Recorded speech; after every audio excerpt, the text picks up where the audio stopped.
compound to run for the rest of life. I've got 2 here. What's Mrs. Crossland doing right now? Is she running? No, Fuddy's having a wank. Oh, Fuddy. Hey, back it in. What's up, guys? Welcome back to Drugs and Stuff with Dave Crossland. I'm Scott McNally. All of our programming is brought to you by TrueNutrition.com. You could use our code ADVICES for some additional savings. And thank you to True Nutrition for supporting the podcast, because God knows we can't monetize this on YouTube, Dave. There's no way. You told me that start a podcast with you and I'd be a millionaire. In weeks, right? And all I've got is grief. Okay, guys. So there's a couple notes that I have here to start.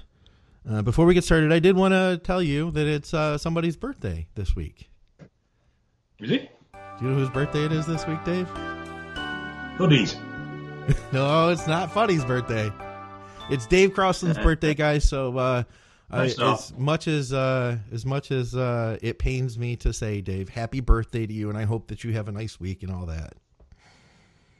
Where's my card? Also, I wanted to make everybody aware. Where's my card and where's my present? I wanted to make everybody aware that Dave and I had some exchanges on social media this morning. He was not pleasant to me. So if you do sense some tension through the program today, now you know why. I just wanted to squash that out the gate. How you doing, man? Where's my card and my present? They're in the mail. UK, No. COVID, all that stuff. It's going to take a... You haven't got my address. I do, actually. I do. Because you sent me a package, so technically I do have your address still. See, I send you things. Okay, let's get this thing rolling. We're going to lose all of our 4 listeners now. So we do have a plan, guys. The plan today is we do have some drugs in the news we're going to start with. After that, we're going to go to our steroid profile of the week. We're going to go for the low-hanging fruit. We've got Dianabol, which is, I think, like the most classic, easy-to-do steroid there ever was. Dave's got some historical stuff on that. And then we have a bunch of listener questions. Plus, we're going to catch up on all the comments from last week's episode. Dave, we did get a lot of good comments last week. And after hearing everybody's feedback on Trestolone, a.k.a. Ment, dude, I'm feeling like I want to run a little Ment now for my off-season growth plan. Junkie. I'm thinking low. Somebody said they run like 75 milligrams a week and that works for them. What do you think of that? Yeah, 70, 50 twice a week, 53 times. Depends if you're running nth or acetate, doesn't it? But yeah, I've seen some people have some really nice. I think it's one of them drugs you start trying to push the dose and you're going to really hit some problems very quickly. Where if you keep it sensible, 50, 75 mg, 2-3 times a week, you'll probably find yourself getting on with it very, very well. But let's move on, though. I want to get this thing rolling because I think people are going to be waiting for the actual topics. For starters, we have steroids in the news. Now, who is this guy, Dave? A gladiator who went by the name Warrior. This is a different group of gladiators, I think, than we had in the U.S. Yeah, we had a spin-off English version of Gladiators. It was very popular as well. Only for I don't know how many seasons they ran, but for a short period of time, it was incredibly popular. Okay, so this dude was pretty jacked. Looks like Mike Ahirin. Ahirin, is that how you say his name? I think. I'm not actually sure, but back in the day, for somebody on TV, the bodybuilder, he was a big lad, definitely. He was caught with like 2 grocery bags or something like that, full of steroids. And this was a couple of years ago. It's just coming out to light again now. It's back in the news. He's 59 years old. It says found with a Tesco bags full of steroids and CS spray canisters. I did not know what CS spray was. I looked it up. I guess that's like tear gas or pepper spray, stuff like that. Yes. I've never heard it referred to. Is that legal in the UK? No, it's classed as firearms over here. Holy shit. Yeah, it's classed as firearms over here. Huh. So it is quite a serious charge to get caught with CS gas now. Okay. So the dude I don't get this. Explain this to me. He was caught with 2 grocery bags full of steroids, plus the CS spray. They decided not to pursue the steroid charges. You had like a personal relationship in this story, business-wise, right? Well, tell me about that. Yeah, this has been going on for a very long time. Now, Mike approached me asking me if I'd do his defense case for the steroid element of his case, and he did tell me that it was quite a complex case, and there was organized crime involvement, and that was making up a bigger part of the case. Now, my understanding is that they didn't initially raid him because of steroids. They raid him part of an ongoing investigation into other parties, which he was involved with, and then they discovered the steroids. Okay. So the steroids were never the primary part of the case. The primary part of the case was the organized crime element. And this could have been as long as 3, maybe even 4 years ago when I originally spoke of plan in place, but obviously nothing could be done until he was formally charged. And then didn't hear anything. Good 18 months, maybe even longer passed, and I just dropped by the wayside, because they do. And then I got a contact from the police asking me if I could do the case for them. Okay. And I explained that I'd already spoke to Mike, so I was very familiar with the case anyway, and I'd have to speak to Mike and give him first refusal if he wanted me to still defend him. And then the next thing I hear before anything's done about that is, oh, don't worry about it, we're not bothering with the steroids. All right, fine, fair enough. And the case pretty much got left on the shelf for about a year. Huh. And then I got another phone call from someone who I actually know, saying, would I pick the case up again for the police? And I told them the same thing. I need to try and make contact with Mike and see what he was wanting to do regards defense. Yeah. And that officer alluded to the fact that the case had sort of been left there unfinished, and they were now under a great deal of pressure to finalize it. It'd been going on too long and it needed dealing with. Now, Mike had told me that there were all sorts of problems. He'd had death threats. He'd had all sorts of issues with, and from what I could understand is, Mike had a gym, Mike sold a bit of gear, and then he got involved with some people who were a bit probably higher level than he realized. Everything went a bit Pete-tong, and it all got a bit nasty. And then from what I understand is the steroids that were seized were destroyed. And they just focused on the criminal organisation side of the case, which was what he was originally being looked at for, and not the steroids. And the steroid bit was dropped by the wayside. That's so weird. Yeah, that's what I see. Is it looks like what I'm hearing now is it says on Thursday a judge ordered the steroids to be destroyed. So that's like just the new update. Is after all this time, that was 2018 in January when that initially happened. Now they're just deciding they're going to destroy the steroids. There's nothing going on with that. I did see some other stuff. Like I saw another news article where he was approached by 4 men. They had a knife. Those guys all went to jail. They were threatening to stab him in the throat and stuff. So if they said, if you don't pay us the money, we're going to stab you in the throat. Yeah, it's something to do with the guys that invested money either in something Mike was doing or something a friend of Mike's was doing. I'm not quite sure on the details of that. Wow. And so it was all a bit messy to get the steroid element of the case. From my understanding is there was a fair chunk there. Okay. And it could have a bit of time. I mean, as always, when you speak to people and everybody's the same. Yeah. Was there a lot? Oh, no, there was just a little bit. It was just It was just personal and it was use? like, well, how is 2 carrier bags personal? Yeah. Everyone tends to do that. You get used to it after a while, and you just end up saying, look, I'll just wait till evidence pack comes in. Yeah. And white then what the situation is, but this has dragged on for a very long time, and I know it's probably been a huge weight on him in regards to getting to the end of it. So now it's finally done and dusted. I'm sure and move on from it all. Yeah. Hopefully, man. Hopefully he's also paid back the mob. Well, I'm not too sure the debt was even his. I think the debt was a friend of his. As he was involved in the introduction, they felt, well, they go for the person who's got the money, don't they? Okay. Yeah. So if you've lent someone, if I say to you, oh, look, this is my mate, he's opening a gym, can you lend him 50K? And you lend him 50K. Yeah.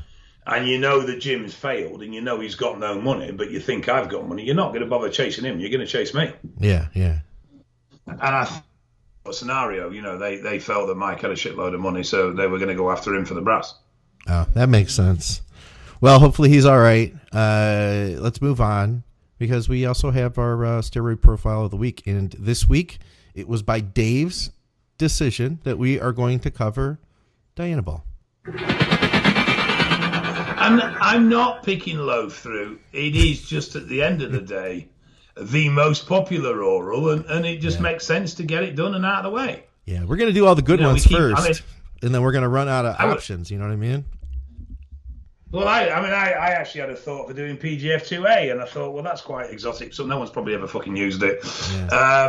And I thought, no, let's just stick to something nice and simple and basic that everybody will have experienced at some point. Let me ask this, guys. Leave us a comment. Let us know what steroid profile you want us to do next. I kind of wanted to do Halo. I didn't even tell Dave because there's no arguing with Dave. We'll do Halo next week then. Well, let's let the audience pick. Not you. You're not in charge of this, all right? Them. I know. I'm not in charge. This is about regular. This is about the audience, Dave. This is not about us, all right? Now tell me about Dianabol. Do it swiftly, please. Right. So there's a lovely story behind Dianabol involving a Dr. John Ziegler. Yes. Now, the story goes that John coached the American weightlifting team. And that at the World Championships held in New York, that the Russians wiped the floor with the Yanks. And John supposedly took the coach out, got him pissed, and discovered that they were all using testosterone. And that, but the coach also said that some of them were suffering severe health side effects from using test. And so John set about to come up with a steroid for the weightlifting team. And the story goes that he worked on the drug and he came up with Dianabol. Yeah. The other version of this, which is probably a lot more truthful, is that Dianabol was originally released by CBER in 1958, Swiss pharmaceutical company, and it was developed by, I think it was about 4 or 5 different scientists, and these weren't lightweights. I mean, I know a couple of these guys were Nobel Peace Prize winners. But CBER did give it to John so that he could trial it with some weightlifters. Okay. Now, there is a story that John was already experimenting with some athletes with test propionate at that point, and that he then... So John's involvement really is that he introduced Dianabol to America. I think on a larger scale that what happened historically at this point was the start of sports doping wars.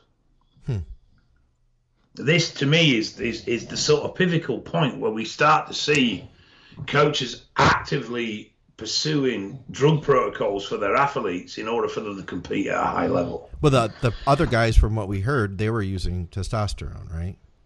The Russians were, yeah, but the Americans weren't really using anything. Yeah, so that was our answer to the testosterone. Yeah, so John supposedly had experimented a little bit with test prop with a few athletes, but it wasn't broad spectrum. It wasn't any sort of level of whole scale. Yeah. When he tried with D-ball, he initially tried it, I believe, with 4 athletes, but it rapidly became popular and more athletes started using it. Because now, John it worked was so also, well. Yeah. You know? Yeah. And it was, I think the other thing was, it was just so easy. It was just a tablet. There's no messing around with needles and injections and all this crap. Yeah. You just took this tablet. Works right away, too. Dude, if you were that coach and you wanted to get people stronger for weightlifting, what would you pick? A shot of test probe or some D-ball? Probably go Devo, yeah. I would too, probably man. Go Devo. I mean, I'd probably go a different drug, to be honest, but at the time and what was available, yeah, I'd probably go Devo. Yeah, me too. And it just exploded. It massively exploded. Now, John went full circle. I mean, when he originally started out, he was, literally experimenting with drugs and athletes. Literally, try this, see what it does. Yeah. But by the end of it, he was campaigning for the banning of drugs in sports. Really? So he went full 360. Well, 180, should I say? On it, yeah. Huh. And he became very vocal. And John had looked at it from very much a scientific point of view and a medical point of view. Minimum dose, small amount, just enough to get the results you need. But as we well know, if 1 is good, then 10 is fucking awesome. Yes. That every user's motto, isn't it? Up it, take more. And he was, from what I understand, this disturbed him greatly, that very rapidly these drugs were getting abused. They weren't taking the 10 milligram was the dosing he was using initially. Who do you know runs 10 milligram of D-bol? Yeah. Well, my first cycle was 15 milligrams for 4 weeks. And it's kind of like how much I had. I was like, well, if I split this up, I could do. And I mean, I did really good with it. Obviously, I'm not saying like, oh, everybody should do that. That's all you need. Like, obviously, I'd used more since then. But like, I did pretty damn good at 15, You've got a cheek calling that a cycle. A what? You've got a cheek to call that a cycle. What do you mean? What does that mean? 15 milligrams for 4 weeks, and you're claiming that's a cycle. Dude, I put on like 20 pounds, and I kept 10 of it.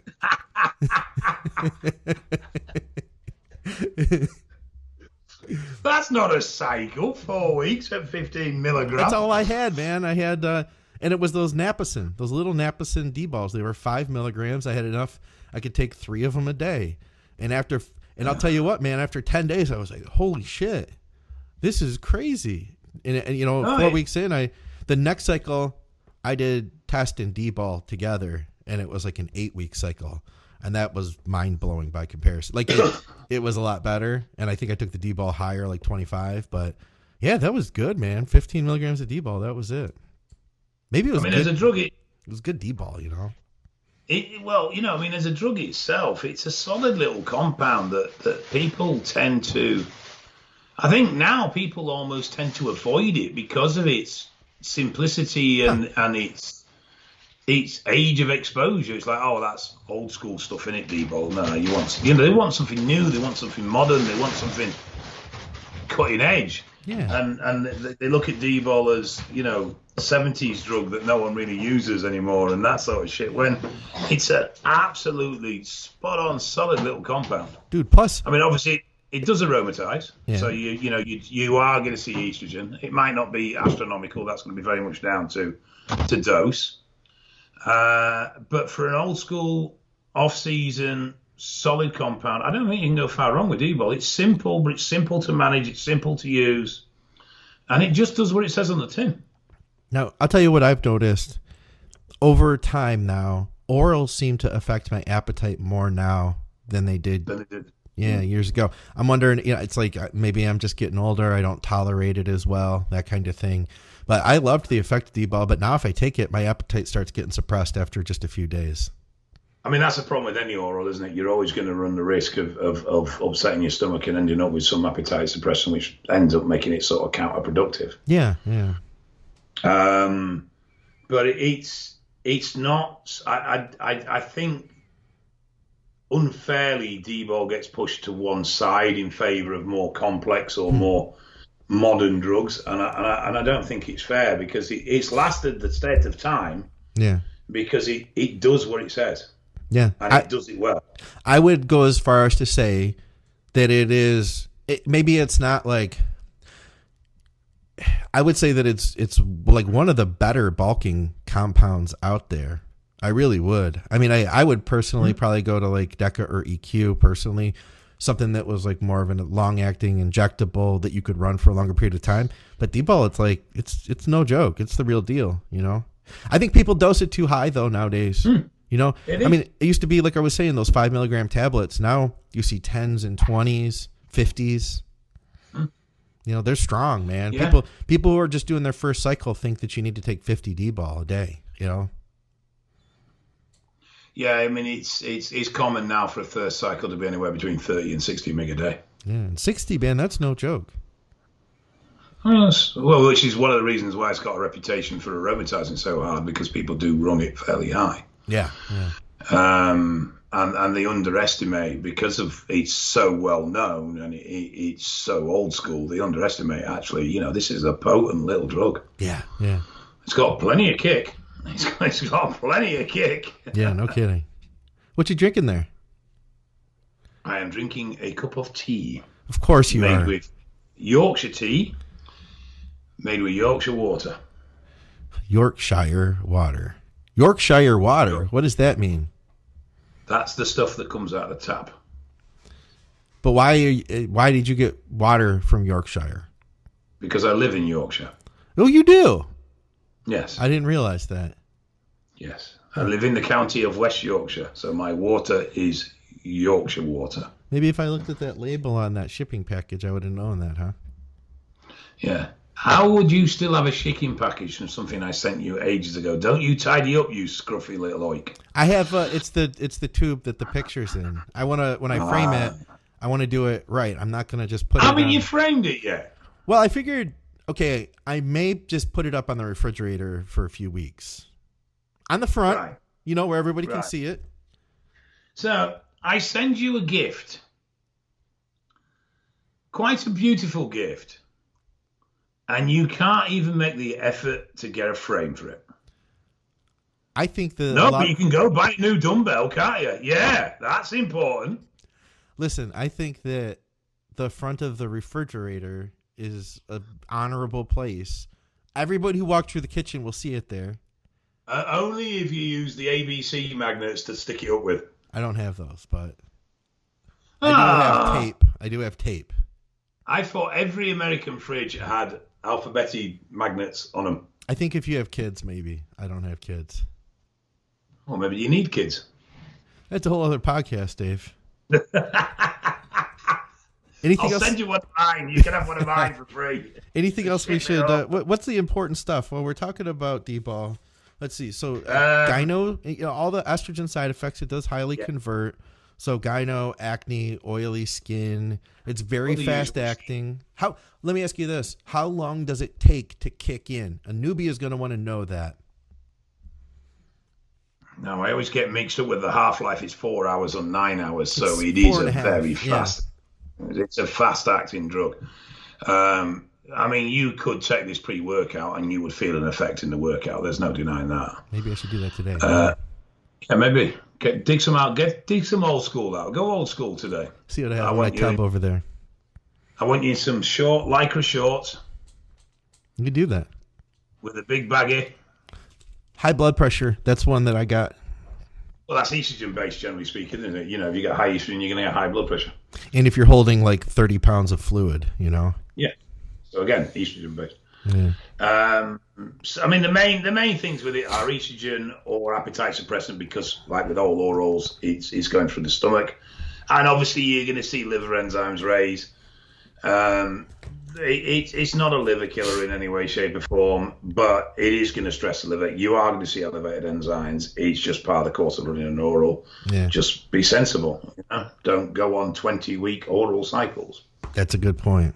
Hey, what's going on, guys? Thanks for watching another podcast here at Think Big Bodybuilding Media. And thank you to our great sponsor, TrueNutrition.com, for making this all possible. TrueNutrition.com is owned by Dante Trudell, the creator of DC Training. He wanted to create a supplement company that offered high-quality, third-party tested supplements at a fair price. High-quality protein powders, just about every type you could think of. Huge variety of flavors, plus health and performance supplements. Check them out, TrueNutrition.com. And hey, if you use our code ADVICES, you directly support our podcasting. Thanks, guys. Let's get back to the program.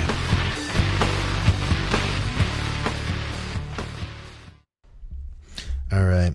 Well, in that case, let's move on. We've got a bunch of listener questions. I wanted to mention first the feedback we got on the YouTube from the last week. If anybody has any questions they want to add to the show, feel free to post them up at the YouTube feed.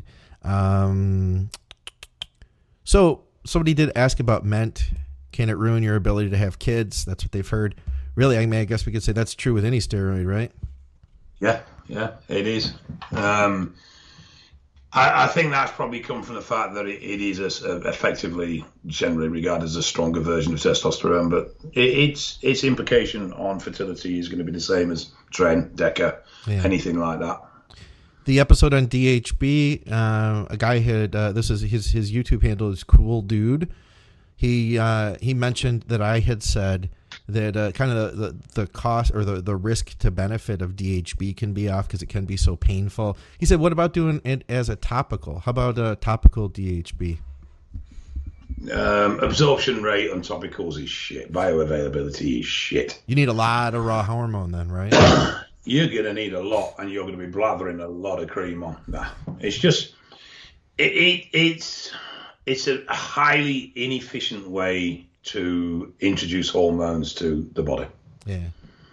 But it's like driving your car in first gear everywhere you go. It'll get you there, but Jesus Christ, you're going to burn some fuel to do it. It's just not worth it. One of our listeners, Barry, he had a funny story because somebody had asked us about sources last week. And he said that he got involved with some source on Facebook. And the guy told him that he was like a bodybuilder and all of this. And one day he accidentally sent Barry a picture of himself with his girlfriend. And he was like this little skinny Mexican kid. He wasn't even who he claimed to be. I know a dealer. I'm going to tell you a story now. I know a dealer that invented somebody. So created a profile for them, got a phone number for them, and he acted as this other party's employee. Yeah. So what he used to do is he'd be with somebody and he'd give somebody the other phone and ask them to ring him. Then he'd pretend he was having a conversation with the made-up person. Yeah. No kidding. And he developed this whole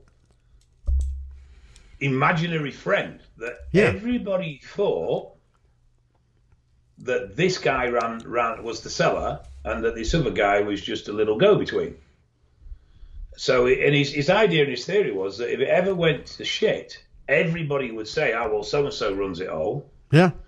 And all roads would lead to nobody, and he would just be the insignificant runner that just did the grunt work and get off with next to fuck all. Yeah. Huh. But he went to a real length of, getting people to ring him when he was with other people and answering it as if it was this guy ringing him, and even conversations on Facebook between two profiles, so it looked like they were talking via Facebook and all sorts. He really went to town on creating this invisible person. Wow.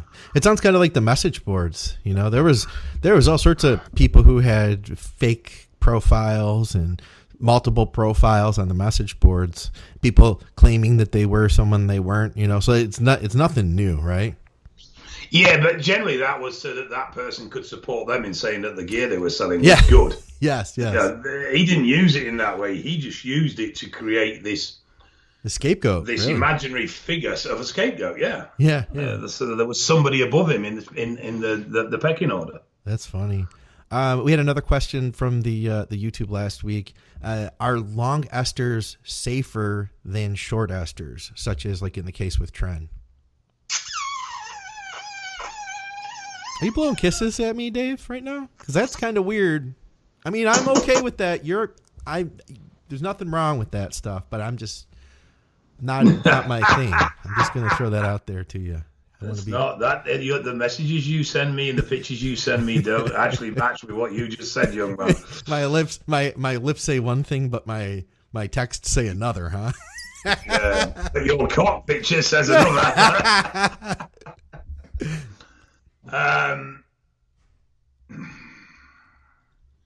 There's advantages and disadvantages to both. So, mig for mig off the label, you're going to get more compound with a fast actor, and you're going to get a harder hit. So, that being said, you could experience sides very rapidly, and they could be quite harsh. Yeah. Having said that, if you do get bad size, it's 3 days step away and job's done. Yes. With a long-acting ester, though, it builds up more slowly. So, in general, your body has time to adapt. it doesn't get this sudden smack in the face of what this compound is, it takes a long time to get out. So if you have problems, you could be 2-3 weeks suffering with those problems before they eventually go. And obviously, the longer you suffer, for example, say something like anxiety off tren, if you take tren acetate and 2 days later you're like, fucking hell, I'm a paranoid fuck, you stop, the chances are that paranoia is not going to have any lasting effect or any long-term issues. Yeah. But if you run 3-4 weeks of tren that develops anxiety, you could quite easily have ongoing anxiety for an extended period of time afterwards. Yeah. Anxiety is one of those things that once it's established, it is very difficult to get rid of, even if the trigger that caused it's been removed. So I don't think you can particularly say one is safer than the other, because they have their separate advantages and disadvantages. Okay. For example, it's much easier to run higher doses with long-acting esters than it is with fast-acting esters. Generally, you will feel like arse if you try and run high doses with fast-acting esters. Health-wise, though, is there any benefits to shorter or longer? I don't think there's any particular benefit or negative. It's the same drug, right? Yeah, it's effectively the same drug. Speed of influx of hormone can have a stronger repulsive reaction. Yeah. It's like one of the things that causes test flu is the immune response, because the hormone spikes so quickly, where if it came in more gradually, you probably wouldn't get the same response. So you can create side just from running fast esters, but like I say, you get out of it much quicker as well. So I don't think there's a clear, this one's better than that one with this. I think it's a case of certain drugs will suit certain people for certain environments better than other esters will. Yeah. All right. Well, let's see. As I pull up our questions for this week, I also wanted to let everybody know about Dave's background. Dave was having a rough day yesterday, and I wanted to cheer him up. So I sent him this picture. You can see it in its entirety here. I texted that over to him, and he really connected to it. He thanked me, and I made the suggestion that he put this up as his background, which apparently he thought was a great idea. So we agree on something for once. Hang in there. I don't remember thanking you. You thanked me and you cried. Did You I? told me how much okay. that meant to you.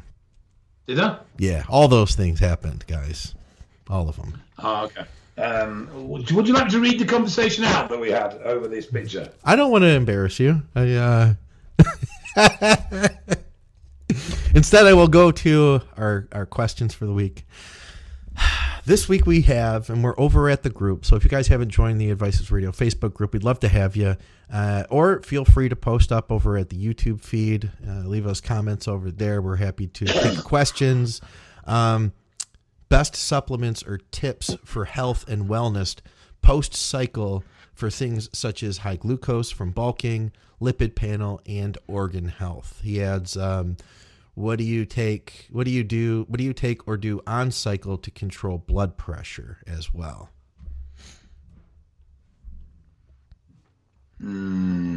Lipids. Biggest concern with lipids is HDL.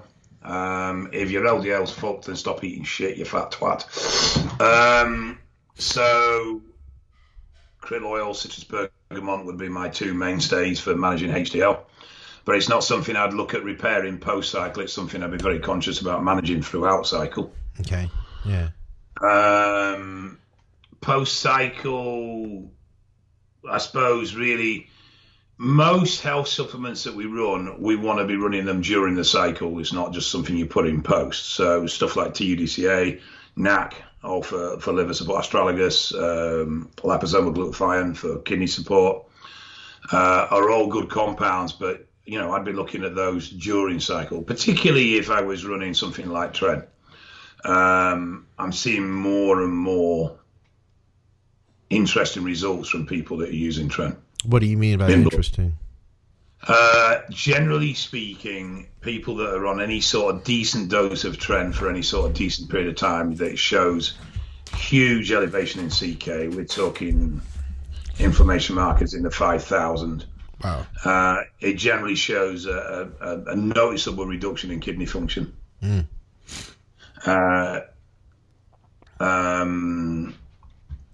HSCRP is usually quite elevated as well.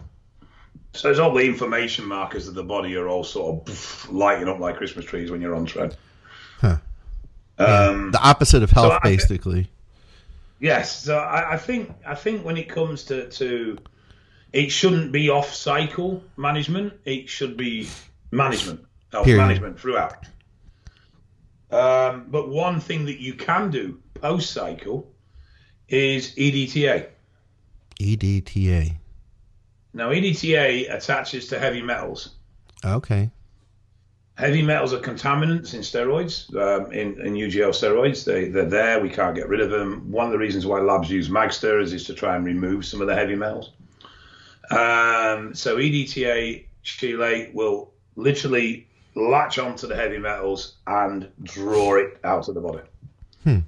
Does it have any negative side effects? Does it like pull positive? Like, does it take iron with it, or anything like that? No, not in anything of any concerning levels. No. Okay, interesting. Yep. So that would be a post-cycle thing that you would look to doing, but most other things, sort of kidney and liver support, should be getting run on cycle anyway. You should be aware of where these markers are and where you need your management. The one thing that I see in 90% of the blood work that we do is very poor HDL. Yeah, my HDL is not that great. It's something I've battled to bring up. I even took cardarine for, I think it was 6-8 weeks to see if it would bring it up, and it did. It brought me from like 26 to 38, but it also elevated my liver enzymes, and who's to say that it really fixed anything, Just because your number improves, it doesn't improve mortality rates. Yeah. So. No, but HDL is definitely something you want to be taking a very active. And it's the one thing that a lot of people overlook because it's just cholesterol. Yeah, it's just cholesterol. Yeah. But it's actually, pissing about with your HDL now in your 20s and 30s could be setting you up for problems in your 40s and 50s. So totally agree. I would be very conscious of HDL. People tend to focus on the big stuff like liver and kidneys, and it's like, though, yes, you do need to. The liver is actually incredibly robust. And the cases of liver cancer from anabolic steroid abuse annually worldwide are single digits. Your liver, and I'm not saying we should just hammer the shit out of our livers and not support them. No, we shouldn't. But we spend a lot of time, and we sort of grown up in usage. Look after your liver, look after your liver, look after your liver. When actually what's becoming more apparent now is it's look after your kidneys. Yeah. Your liver's not so bad. That can cope with quite a lot of shit, actually. Yeah. How many bodybuilders are dying of liver failure compared to going on dialysis?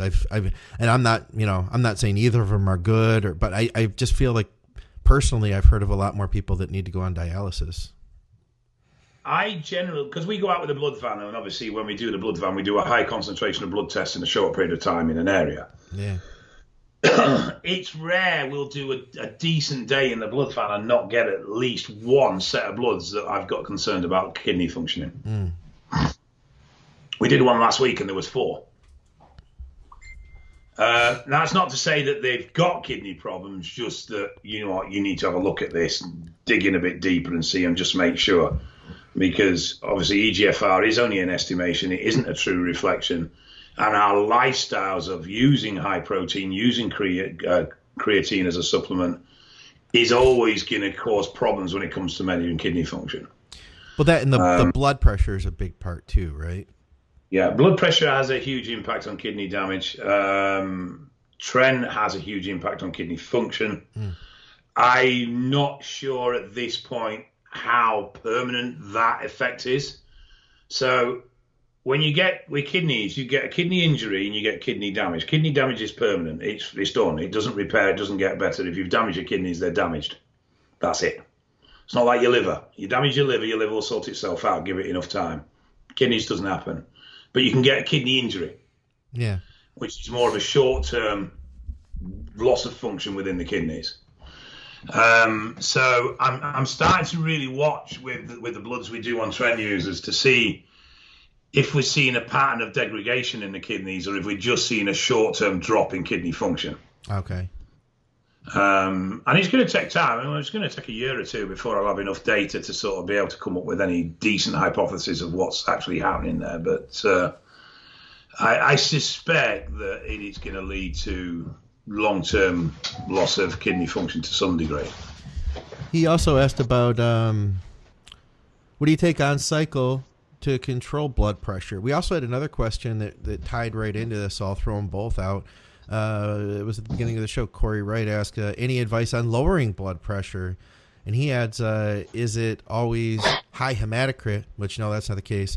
If donating, how do you keep from crashing your ferritin? I guess we'll get back to that. But just in general for managing blood pressure, what do you say? Dave, I'll tell you that for me, my blood pressure had always been good off cycle and while not pushing really hard.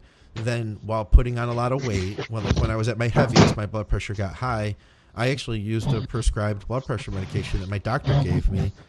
I don't need to take it for the rest of my life, but it's something I used for, a period of time while I needed it. I don't need it anymore, though. But I got that through my doctor. I wouldn't recommend just running out and finding What medication? I was using a low dose of What medication was that? Lisinopril. Before that, I was using Ramapils. It's what? Ramapils are very popular over here. Okay. Blood pressure. First thing is try and prevent it in the first place by stuff like managing estrogen correctly. Looking at your judge choices. Doing cardio. Yes. Making sure you're cardiovascularly fit. Yeah. Taking care of your health in your heart with heart fitness. So not just, this is the thing is when you say doing cardio, people think, oh, I'm just going to stand on a treadmill for 30 minutes and trudge along like it's the slowest day in a year. No, we're talking conditioning work. So that's multi-level, explosive lists, everything, every aspect of cardio thrown into a session where at certain points you're working really hard, at other points you're coasting. But that's how you improve your heart health and your blood pressure physically. Yeah, shit, but it needs to be done. Supplement-wise, I know beetroot has a huge influence on blood pressure. I believe Cialis helps to a large extent as well. I know the Strom Systemax is very good at lowering blood pressure. That's very effective, and I'm sure there'll no doubt be a supplement needs version that's probably very similar as well that brings blood pressure down.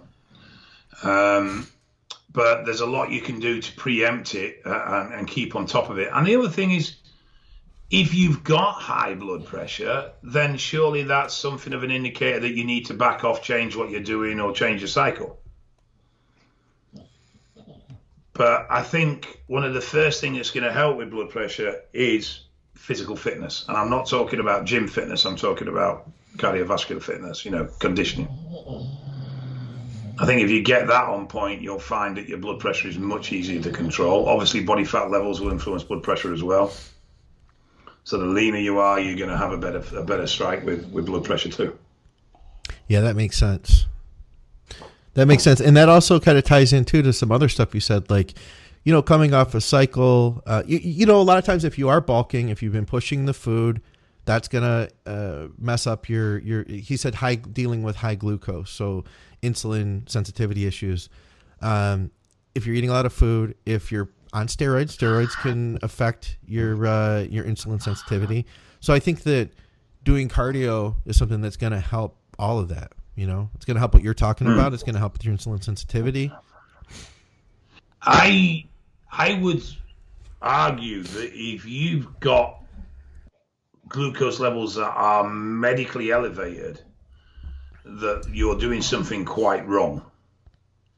I don't think a bulk should have glucose levels at such a level that it's medically notable. How about less than optimal, though? Let's get, Yeah, I think you're right. Yeah. I think you're right. At the end of a big bulk, you're going to be desensitized. So, yeah, I'd expect the CBG running a little bit higher. Little, but I agree. It shouldn't be like... It shouldn't be getting into the 12s and 15s pre-diabetic. and shit like that. Yeah. There's something else going on then if you're looking at those levels, or you really are mismanaging how you're dieting. Yeah. Growth hormone, maybe? Yeah, to a degree. Yeah. I haven't really had issues with GH, but I haven't run it really high yet for a long time either. Interesting. I saw something the other day, actually. I didn't get a chance to read it properly, that was stating that MK677 categorically did not cause insulin resistance. You're kidding me, because I feel like that's got to be not right.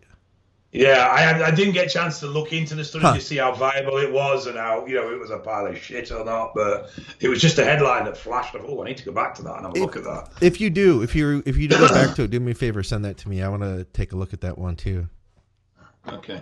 Let's see, what else do we have here? I'll try to power through some of this stuff. Most toxic oral. If you could only use test and one other compound for life. Oh, it looks like he's got a couple questions here. What would it be and why? Can be intramuscular or oral. Realistically, how does anyone that actually has put on any real mass in their lifting life gone through a couple of I'll leave that part out. You've lost me here. I was there. Looks like there's three questions. So most toxic oral, and if you could only run test in one other compound, what would it be? Most toxic oral would probably be Emtren. That's what somebody guessed. Omar Hurtada. Omar Hurtada, you win a prize of some type. Dave's going to come to your birthday party, and he is going to bring a pony with him. I would have said, I would have said Emtren. Emtren? Obviously yeah. I'll go with you. On that. Compound to run for the rest of life. I've got two here. What's Mrs. Crossley doing right now? Is she running? No, Fuddy's having a wank. Oh, Fuddy. Hey! Back it in. Dirty boy. Hey! Come here.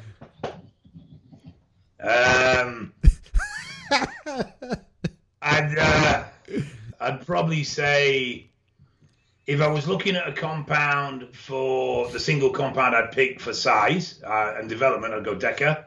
Yes, if I was looking at a compound for longevity, I'd go Primo. Primo, yeah. I mean, you could grow with Primo too, like better than nothing, Yeah, right? yeah. But if you were looking for something of what compound would you pick that's going to give you the best balance of growth against toxicity to the body, I'd have said Deca. If you were looking at what I could run for the next 70 years, then I'd say Primo. Okay, I don't know what this compound is. Any experience with telmisartan for lowering? I don't know a huge amount about this. Red blood count, and so it's look for what does it do for lowering red blood count and hematocrit? A few coaches I follow have stated that this is one of the medications that their clients use if they are on PEDs. I've seen people post studies showing that it lowers red blood count and hematocrit, but haven't heard any real world experience. I haven't seen any studies. I don't know anyone that uses it. I know it's a blood pressure medication. Okay. I know it affects. Oh God. It blocks. It's an agonist. It blocks a receptor. And I know it's got something to do with insulin and glucose uptake. Okay. So it's because it's used in diabetics as well. So it blocks a type 1 receptor. Okay. And it also acts as a modulator on the PPAR, which obviously affects the metabolism as glucose. Beyond that, I couldn't tell you anything else, I'm afraid. Okay. So I asked. Go on. I was going to say. One thing I will say about it is there's some nasty side effects linked to it. Oh, really? Like what? AFibs.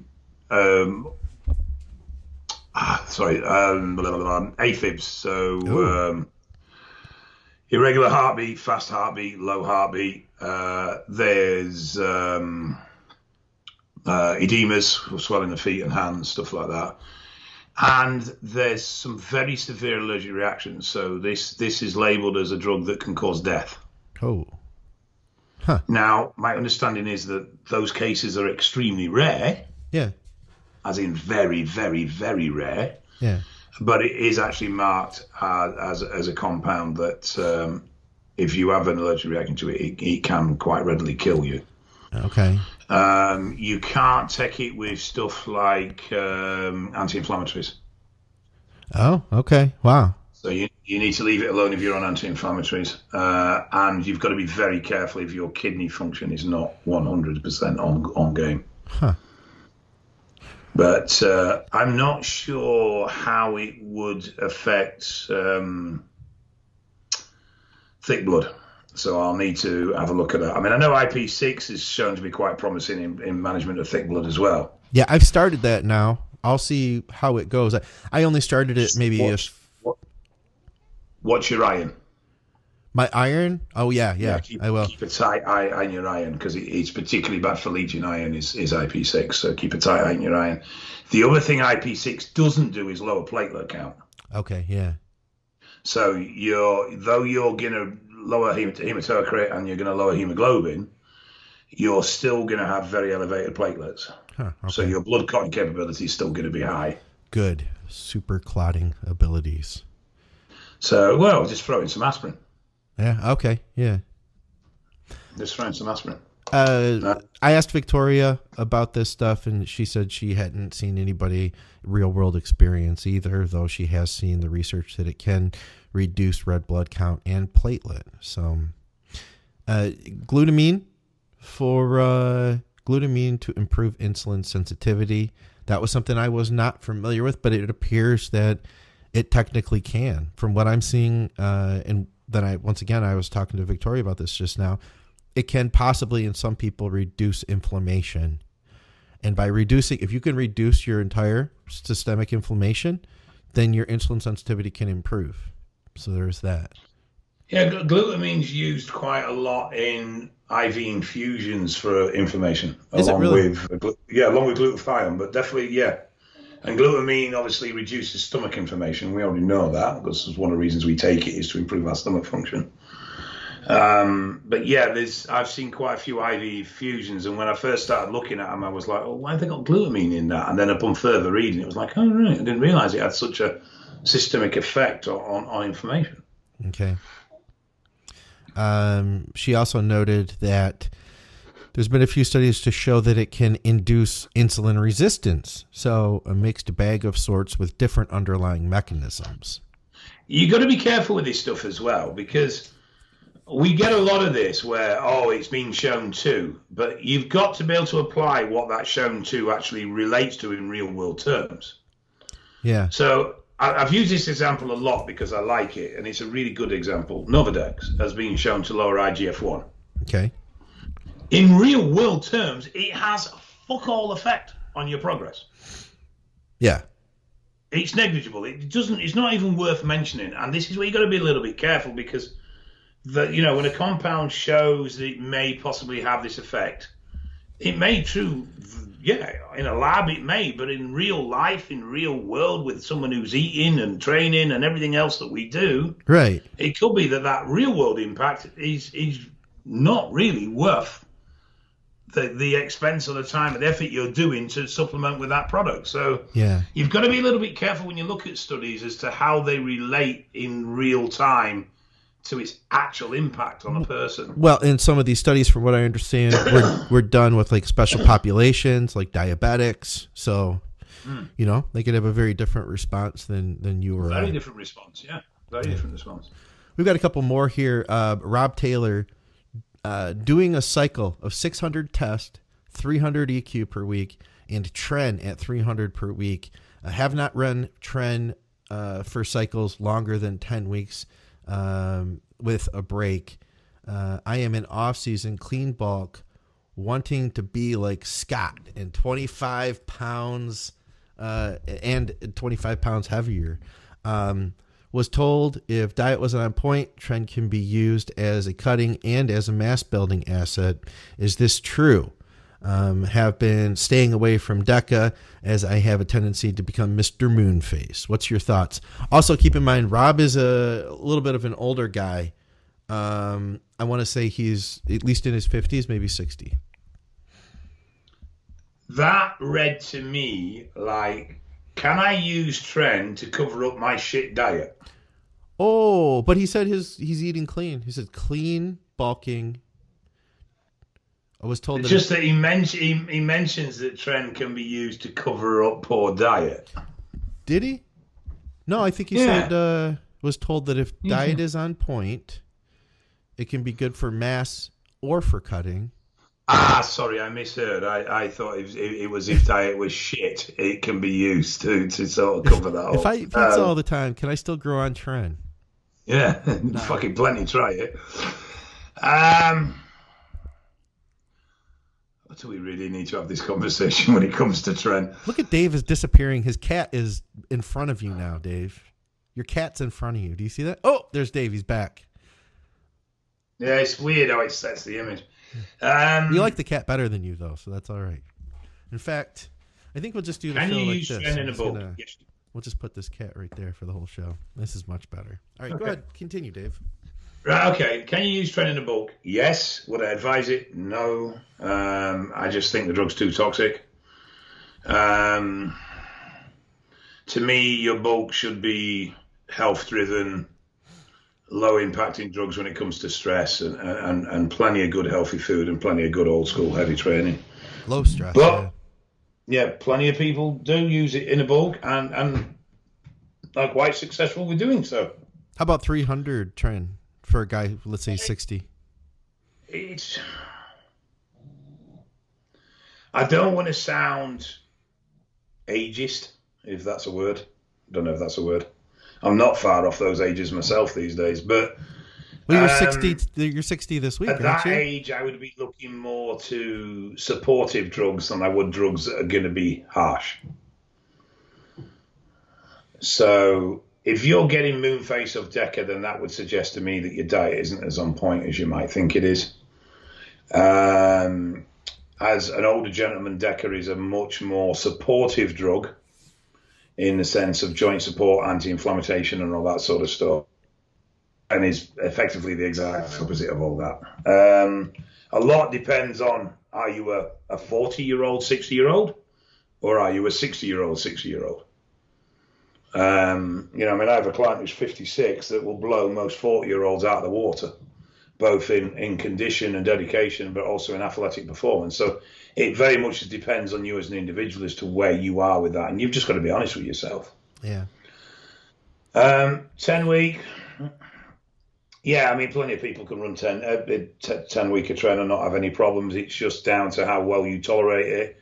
And 300 isn't a particularly harsh dose, but I would recommend that if you're going to do that, that because of age, that you do get bloods done sort of 4 to 6 weeks in and see how things are shaping up.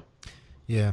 I would personally think that this is a hefty cycle. You know, it's a decent program here for a guy who's like, you know, a non-competitor, we'll say recreational bodybuilder trying to make progress. And I would say the trend is, to me, it's a little bit on the strong side. I really do.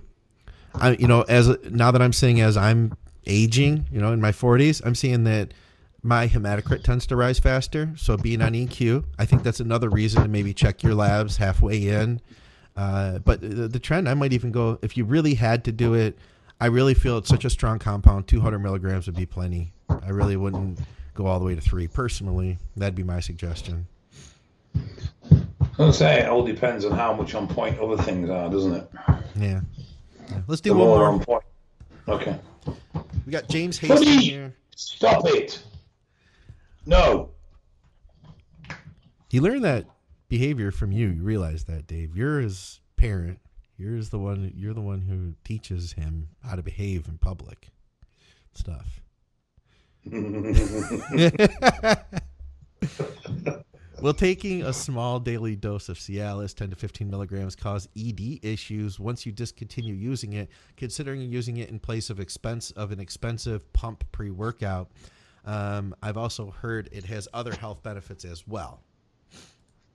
It does, and no, you shouldn't experience any ED difficulty post-Cialis use. And yes, it does have a lot of other health benefits, including heart health and lowering blood pressure and et cetera, et cetera, et cetera. Bedroom stuff, you know, that's a health benefit, kind of. Well, yeah, I suppose so. It depends how much pressure you're under to perform, doesn't it? anything here in the live feed. Anyone ever mix LGD with D-ball? This was back when we were talking about D-ball. We don't really mix LGD with it. Like, we don't do LGD a lot, do we, Dave? No. Not LGD No. people. No. Let's see. Anything else we should cover here? Trust alone rules.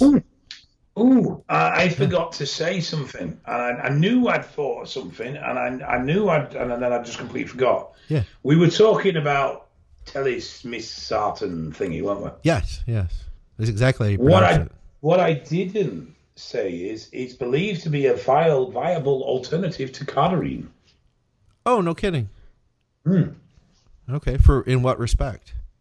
I have no idea. That was as far as it got when I had a chance to have a look at it. So I honestly don't know. I need to have a bigger dig.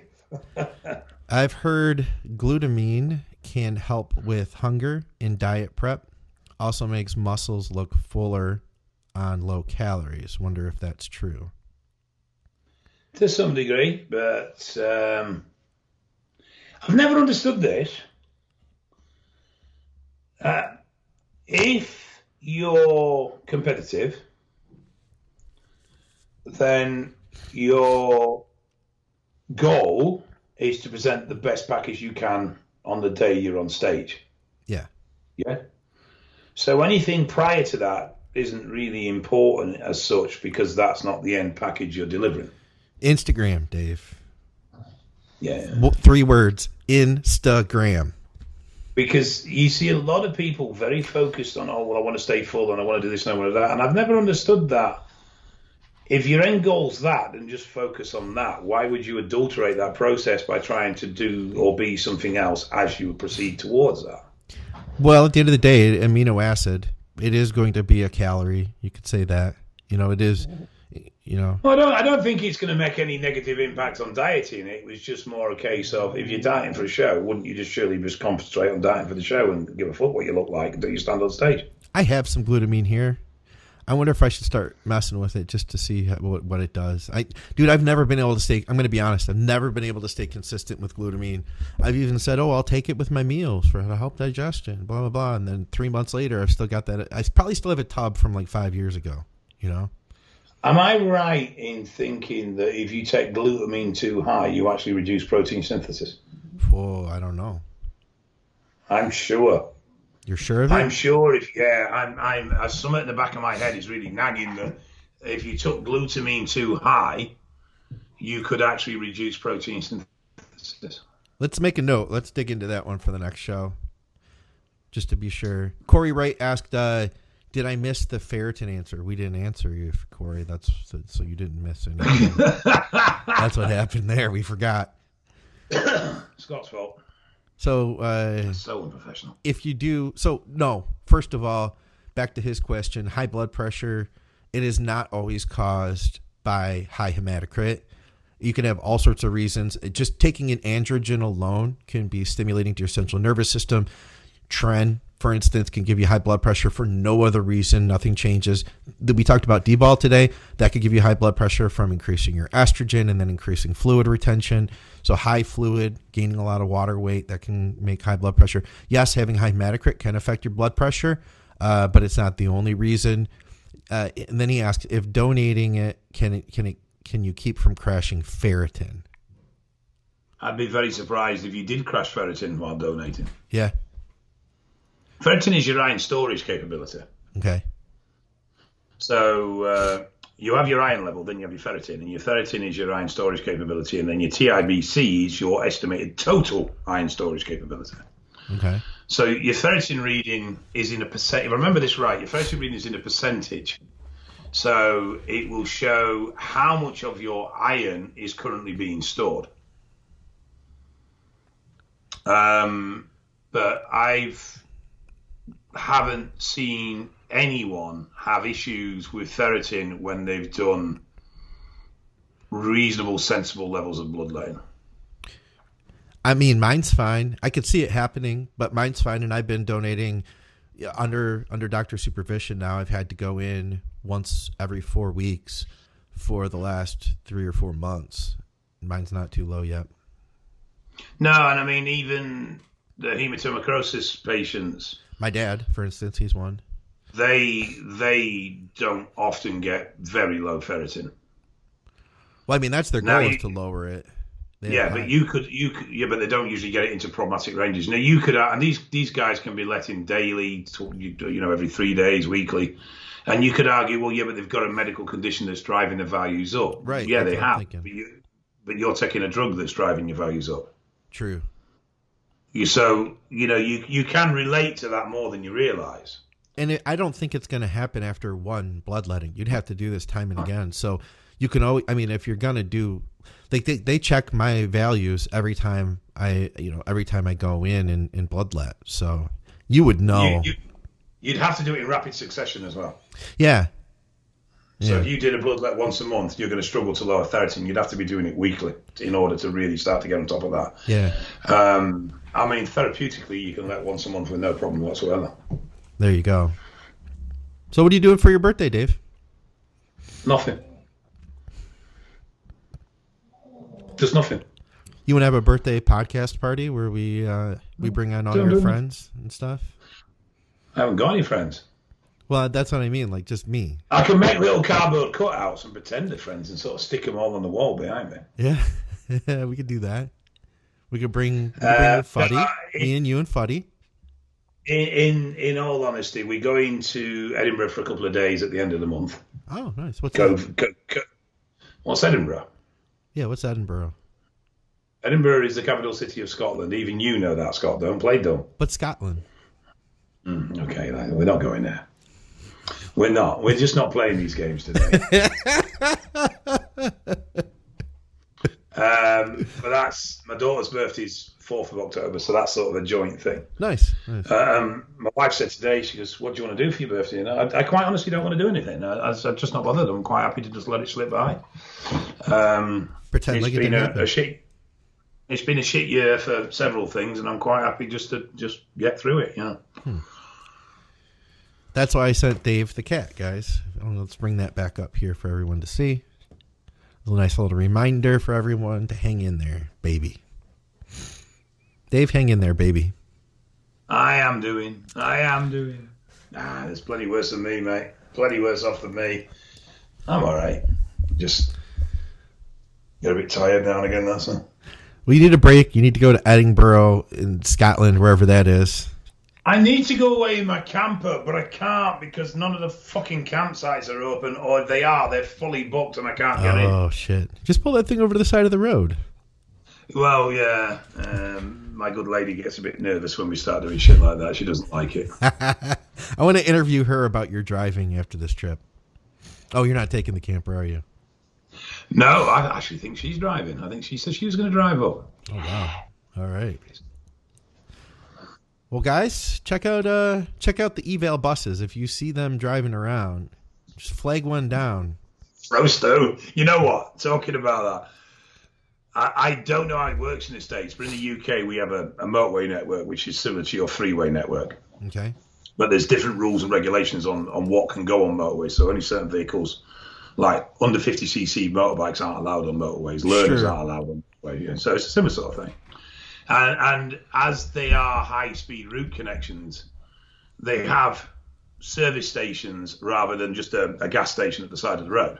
Okay. So you'll have a slip road exit into a dedicated area that has fuel and meals and usually a little hotel as well and everything. And every 15, 20 miles down the road. Hookers. Well, we did it. We went to Wales on Saturday in the bus. We ended up meeting somebody in a service station at the side of the M1 to do a bloodlet and an IV infusion on the way down. You're kidding. And it was just really mad. Parked in a car park, giving a service out to someone at a motorway service station. Wow. That's cool. Yeah, it was actually. When you think about it, it was quite cool that we could just pull up and do that if somebody wants us to. Yeah, on the road. No kidding. Well, Dave, we hope you have a great birthday. And for anybody who is watching, we were talking about eval. If you're in the UK, Dave does bloodletting, lab testing, all that stuff. And now Dave's a certified phlebotomist himself. So if you go there, he may actually poke you. But you could ask for his wife. I'd ask for his wife personally. She's really good. I would as well. She's really good. I would. She's better. Yeah. And of course, check out our sponsor, TrueNutrition.com, guys. Thank you always for watching the shows and everything. We appreciate all the feedback we've been getting, and it's cool to see the program, growing and everything. So, Dave, I'll talk to you soon, brother. Thanks a lot. Take care, my friend.